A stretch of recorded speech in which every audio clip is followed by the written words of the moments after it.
오늘 아침 신문 시작합니다. 김 한 장에 135원, 떨어질 줄 모르는 김값 기사 먼저 보겠습니다. 네, 서울신문입니다. 사과나 배 같은 먹거리는 가격이 급등했다가도 차츰 제자리를 찾아가는 반면 국민식탁 지켜온 김값은 오름세가 꺾이질 않습니다.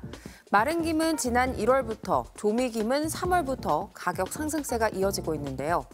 마른 김은 지난해보다 32% 넘게 오르며 36년 9개월 만에 최대 상승폭을 기록했습니다. 한국농수산식품유통공사에 따르면 지난 2일 기준 마른 김 10장은 1,354원, 그러니까 한 장에 135원 꼴인 건데요.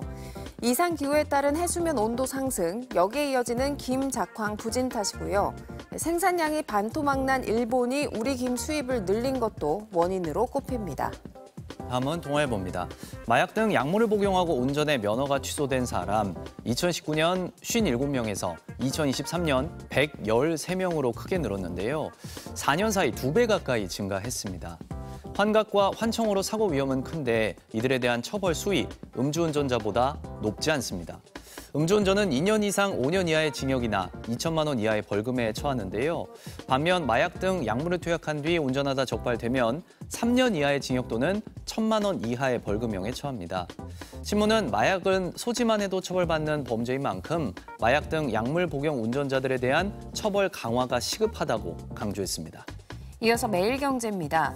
요즘 젊은 층이 많이 찾는 서울 성수동이나 한남동에는 각종 제품을 홍보하기 위한 팝업 스토어가 많이 들어서고 있는데요.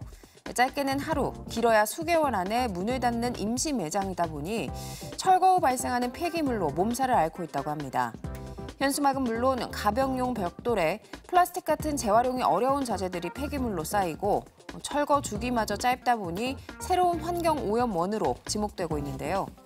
팝업 스토어 한 곳을 철거할 때 많게는 1톤 트럭 기준 7대 분량의 폐기물이 나오는 실정입니다. 5톤이 넘는 건설 폐기물은 분리 배출과 재활용 여부를 지자체에 보고해야 하지만 팝업 스토어 폐기물은 통상 3톤 내외여서 재활용 대신 소각하는 경우도 많다고 신문은 지적했습니다. 다음은 지역신문 기사 살펴보겠습니다. 먼저 재민일보입니다. 제주 해안가의 강풍과 높은 파도에도 갯바위 낚시를 즐기거나 스냅 사진을 찍는 이들을 어렵지 않게 볼 수 있는데요. 구명조끼 등 안전장비 하나 착용하지 않아서 안전사고 위험이 커지고 있습니다. 지난해 제주 해안가 안전사고 사망자는 전년 대비 54% 증가했고요. 음주나 낚시, 부주의로 인한 사고가 34%를 차지했습니다. 제주는 사고 발생 위험이 큰 3곳을 출입통제구역으로 지정하고 출입 시 과태료도 부과하고 있지만 관광객의 부주의 속에 통제구역이 아닌 곳에서의 사고도 끊이질 않고 있습니다. 끝으로 광주일보입니다.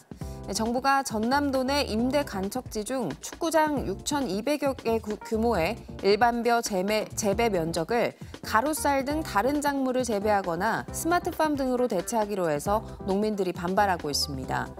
정부는 지난달 25일 2차 간척지 농업적 이용 종합계획을 고시했는데요.